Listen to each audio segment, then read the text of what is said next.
What is going on, guys? It is MurderInc here, back with another Raid Shadow Legends video. Today we're going to be talking about the arena since it's such a hot topic at the moment. A lot of people have been talking about this kind of fix Plarium tried or attempted to try and do to fix the arena.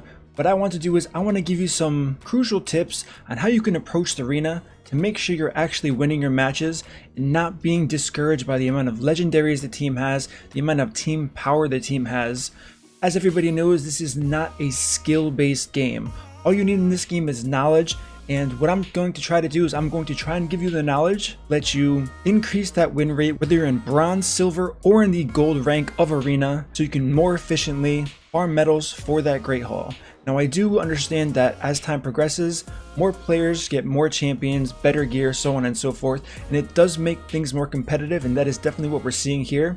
Since they've removed all of the inactive players that people were freely farming, making people who shouldn't have been in gold, and now with this drastic change of removing those players, everything's gotten harder across the board. So one thing a lot of people have noticed is people who don't build their champions properly, regardless of how many legendaries they have, they're significantly dropping in the arena because they are so easy to farm from players who have more knowledge and aren't deterred as easily from them just having legendaries. And now I do think they do have to readjust the Arbiter missions, since that was put in place a long time ago and things have definitely changed as far as the growth of the game. So that is definitely one thing to consider. But let's get into the arena and go over how you can improve by simply looking at the enemy team and kind of the thought process that I use that I think will benefit a lot of you when trying to win these matches. Now, the first thing I want you to do is I want you to keep in mind that regardless of the champions I'm going to be using, the skills that these champions have that I'm going to be using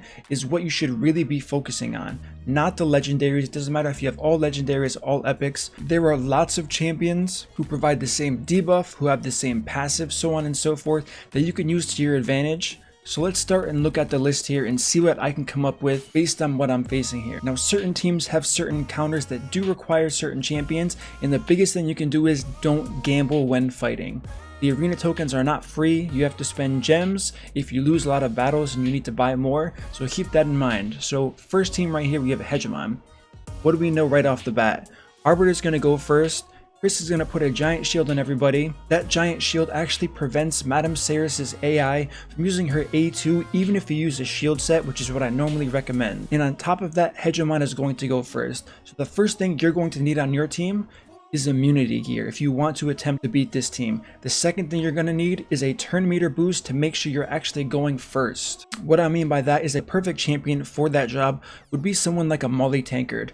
When she's hit, she increases the turn meter of everyone on the team, including your speed booster with immunity gear. Now, this is a very specific strategy to beat this Hegemon team, and that is how you can make that possible. Moving on to a more common team that you would see would be the second team here. We have Arbiter, Rhodos, Martyr, as well as Tormund. So any team with a Tormund, you know you're going to need someone with a block debuff that's going to apply it to your team, or someone like a Raglan who can cleanse your entire team from this Tormund to make sure you get a turn.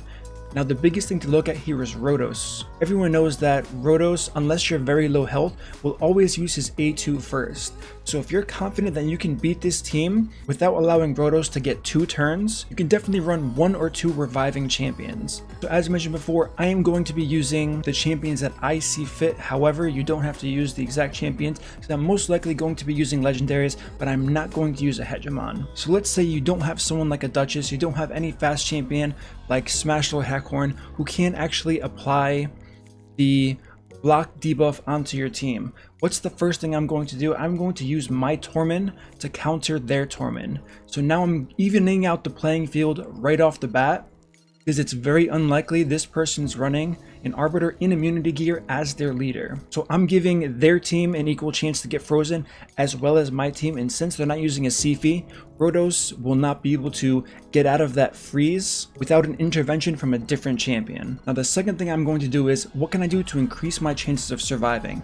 That's where I'm going to use a champion like Mountain King, who is in a shield set that's going to give me a giant shield to further increase my odds of actually surviving this Rhodos and making sure I can do more damage to him. Now, just to make this a similar battle, I'm going to use an Arbiter as well to give my chance the opportunity to get frozen as well as their team, just to see what we're working with here, which brings us to the final champion.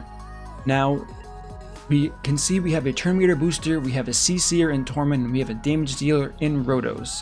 What we want to use for this last slot here is someone that can kill Rhodos in 2 hits, but also counters their flex spot, which is a martyr. So that means we want a blue affinity champion to do that, and the obvious choice here would in fact be a Trunda. So now that we have that set, let's get straight into this battle and see how I did in anticipating this enemy team here. So as I thought from the start, they don't have any immunity gear, and it looks like my Trunda is wearing immunity, so I do have the slight advantage there just because of how I already had this champion built. So let's go and see who gets frozen. Just my Arbiter got frozen here, and this team is so poorly built that their Arbiter wasn't fast enough to cut my Arbiter off, which is extremely common in gold all the way down to bronze. You would be absolutely shocked as to how many people can actually get cut off. So we're talking about my Arbiter, who's over 350 speed, and I have my damage dealing champion in immunity gear at 214 speed, actually going second, which just goes to show how slow this Arbiter actually is. So now we're going to use this A2 here, see if we can get any kills. So we ended up killing the Arbiter and the Rhodos in that one shot, all because we carefully planned how this was going to play out. Now we can just throw this on auto, and this Tormund may be annoying here. It's going to die probably from the Trunda.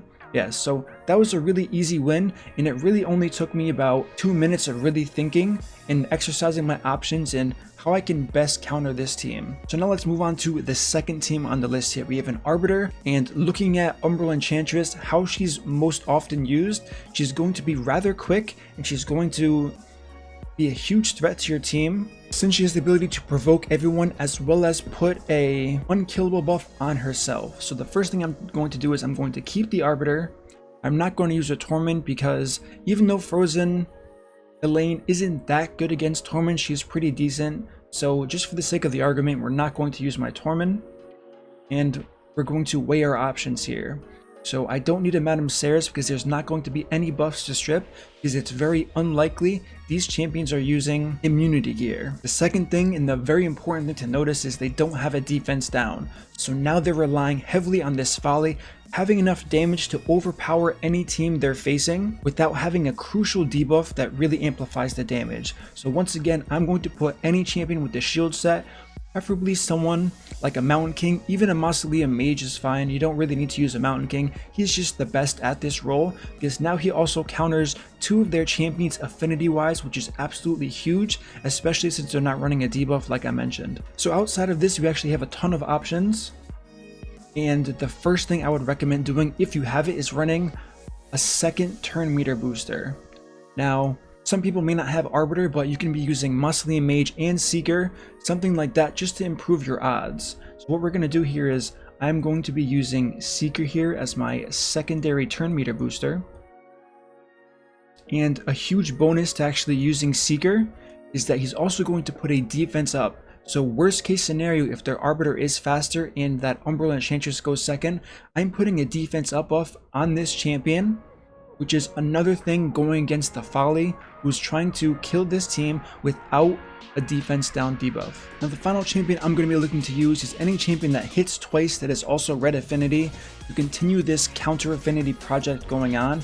Brachus would be the ideal point, but my Brachus definitely isn't geared, I know that for sure. So we're just going to throw in Zavia here, take this team for a spin and see how we do. Okay, so my Arbiter is faster, so I'm going to go here. Now their Arbiter is going to go, which means they were built properly. So this is what I mean about trying to kill the team without a defense down. My Seeker's in no defensive gear, strictly for the clan boss, so we have that huge advantage already. Now we have this champion, Frozen Elaine, that got actually resisted by pretty much everybody. Now the second thing we're going to do here is try to kill. Okay, so we couldn't kill the Arbiter, which is fine. Now let's revive, boost the turn meter to see if we can get an extra turn in. We didn't, and once again, that defense up on Zavia played a huge role in making sure she actually did survive. Let's see if my Arbiter can kill hers. We did, we got that kill. Now let's clean up their only real threat on the team. and now Zavia finally fell. Now Arbiter's dead, and so we're going to use this Mountain King, kill this champion so only the weak affinity champion remains. Now we'll use this A2 here, and easy match. All you had to do was dissect this. Now yes, my champions did die.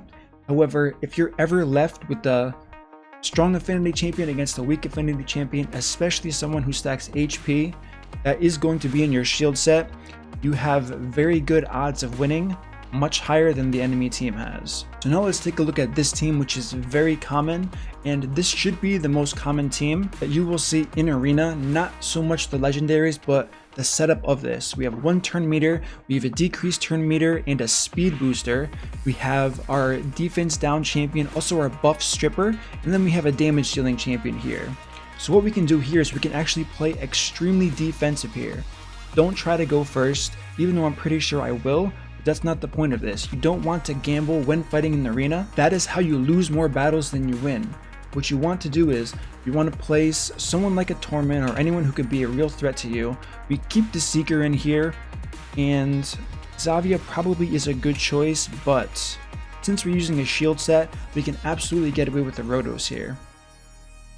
If you don't have a Rotos, you can use someone like a Faceless who's a block revive, who's just going to make things much easier. If you don't want to have to target the Arbiter right away, you can go for a champion that you know is going to be built with literally no defense and no health, like the Biggin. You can hit him once with your damage dealing champion, whether it's Inithwi, Rotos, Faceless. Probably not these Spirit Affinity champions that I can think of, because you're gambling on the weak affinity there, but any champion with the block revive you can use. So let's see how this battle actually goes. And one thing I did mention before is that Madame Ceres is always going to prioritize her A2 instead of the A3 when we have a shield set like we just saw there. So now she's not defense down and weakening, giving our team a much better chance of surviving here. So now, as mentioned, we're going to kill their Biggin since he's the only actual threat to this team. That is the one downside of running a double turn meter booster, especially when you're running a defense down champion like Madame Ceres to play along with that. So now that he's dead, he cannot be revived. It really doesn't matter what happens for the rest of this fight, since I have literally no chance of losing based on how I have everything set up here. So we can just watch this battle really quickly. It's definitely not going to take long. There we go, Rotos getting his extra turn and cleaning up the floor. And it's another battle that all we had to do was look at who they were using. We didn't even need a speed leader. We actually went with the defense leader, and we just calculated how their team was going to work, because everyone's extremely predictable in how they build their champions in Raidshadowlegends, making everything a lot easier when you're on offense. Now let's take a look at this team. We have a cooldown reset, we have a Sifi and a Rotos. So the first thing that should come to mind is CCing the Rotos isn't going to happen unless we can kill the Sifi in one shot. So let's not plan on doing that, because that's not going to be very likely for a lot of people. So what we're actually going to do is, instead of using Seeker this time, we're actually going to use someone like Manaya, who does provide healing to the team if we need it. And we actually don't really need a Rotos here. He's kind of just extra insurance at this point. A much better option for a team like this would be someone like a Warlord or a Basher, someone who can reset their cooldowns, since Kymar is going to be such a threat, because he has all of that annoying CC as well as the constant ability to reset that cooldown, especially after the first time, making it so they can potentially lap us over and over again. As always, we're going to use 2 red champions to counter the 2 blue champions, and then Tormund leader to try and slow them down a little bit, based on how lucky we can get with the freeze procs. Let's see how this match goes here. Obviously they're going to go first there. They went for the kill. They didn't break the shield on anybody. They did get 2 stuns, which was suboptimal. So now we have the buff stripped. Another stun goes on here. Sleep. So we have a ton of CC going on right now. We have the extra turn from Rotos. Now we finally get a turn, so we have to decide who's worth going after next. The answer is going to be Sifi. We want to get her out of the way so we can start working on this Rotos and getting him killed. So now the next plan that we have is going to be the A3 ability from Warlord to reset all of their cooldowns all the way back to 0, so they're stuck with just using A1s here. Now what you could say is, why not use the A2 ability? We really don't want Rhodos having the option to kill our Tormund just yet, so we're going to use that A3 to increase everyone's cooldown. Now what we're going to do is we're going to use Minaya's A2 ability, giving Tormund that little heal, and she also got an extra turn, which is awesome. So we don't really need to heal anymore. So now that she has heal reduction on Sifi, we're looking really strong here, since Sifi is very annoying as far as the fact that she keeps healing. Let's use the A1 and place a continuous heal on our lowest ally, which is going to be our Tormund here. Okay, so the stun was removed. However, there was a stun there. As we can see, that heal reduction just did a ton of work on Tormund, keeping him very healthy. Now we can simply A1 this Sifi here, and this is where we place that shield to make sure. I'm not actually sure how this is going to work. I think Kaimar may have his strip up again. We will see momentarily. We do have block debuff up, which is good. Extra turn using the A2, still not electing to use that A3 ability. Based on how Rhodos works, he's always going to use his other abilities unless he knows he's going for the kill. Now let's try to provoke everyone, making them target our Tormund to give some freedom to our other damage dealers here. Let's try to use our A1 against Kaimar, do some solid damage with Minaya. Let's kill this Trunda, and now we can just put this on auto and slowly work on Rhodos. But we do have to be careful with all of this, since Rhodos definitely, as everyone probably knows, has that opportunity to just keep cycling through turns, and that was actually a lot easier than I anticipated. So something like this may be a team that you would instantly skip.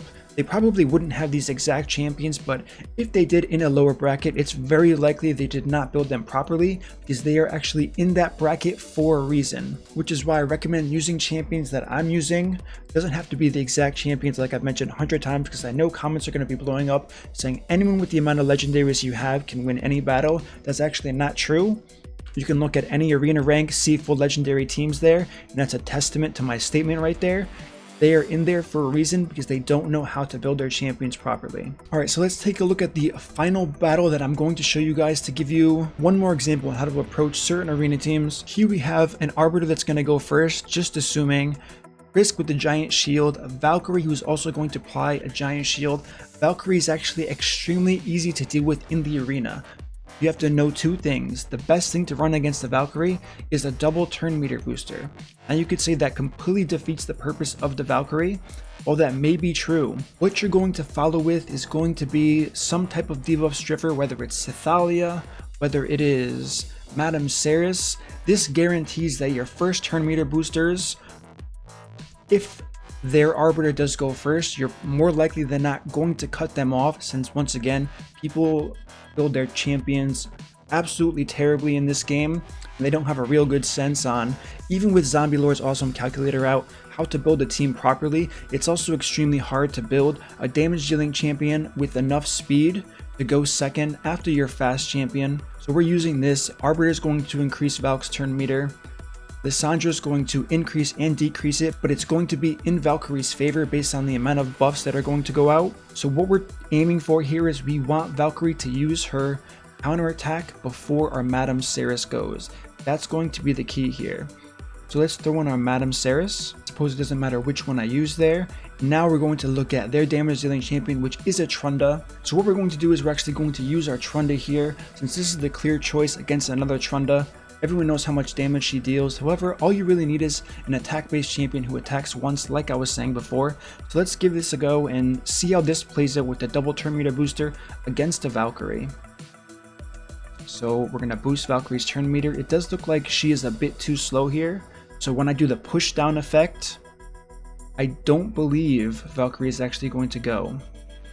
So usually if you build your champions correctly, the Valkyrie will always go, even if you are against Lissandra, against a double turn meter boost team. So this is another example of myself being in high gold with the player not properly building their team to be equipped to handle the type of team that I built to counter them. So now let's strip this debuff here. And Once again, Valkyrie should have cut in there. If they did, they probably would have had a shot to make this better, but the speeds are just completely off. Even with Zombie Lord's Arena Calculator that's available to the entire community on how to speed tune your teams, which is unfortunate to see because it's a really good tool. So now let's just trend this A2 here, and this is pretty much just an easy win. So hopefully you guys, you understand the point that I'm trying to make here with the arena. Take a second, analyze your teams. Every single team is going to be built a certain way. Try to predict the order. The more you do this, the better you're going to be down the line in learning champions, learning their skills. If you see a champion, you don't recognize them, just go to the index, read their skills, say, okay, this can happen, go through it in your head, and I guarantee you your win rate is going to skyrocket through the roof. You're going to be in a level of arena that you didn't think possible with the champions you have, just because you understand the game, have more knowledge than the person you're facing, and you'll be able to dissect their team and take it down very quickly from there. Alright guys, so hopefully you enjoyed that little instructional on the best way to counter teams based on what you have and based on what you're facing there. Once again, just to reiterate, if there's a team that seems like there's a high probability they will win, if too many conditions are right, definitely just skip them. It's worth waiting that 15 minutes to refresh the list. And also, don't be afraid of legendaries, don't be afraid of high power. That's usually just a scare tactic. And I've actually had a lot of comments already from the video I recently just did saying I've actually been fighting more legendary teams in the lower brackets that I've been avoiding, and I'm finding that one of the champions is actually really geared and the rest are very poorly geared, which I'm telling you, I knew this, and this is the case for lots of teams in the lower brackets who have really impressive champions. They're simply not building them right and they have no chance of climbing, even with the powerful champions they do have in their accounts. Thanks again for watching. Don't forget, if you like this content, subscribe, turn on the notification bell, like this video, and I will see you all in the next upload.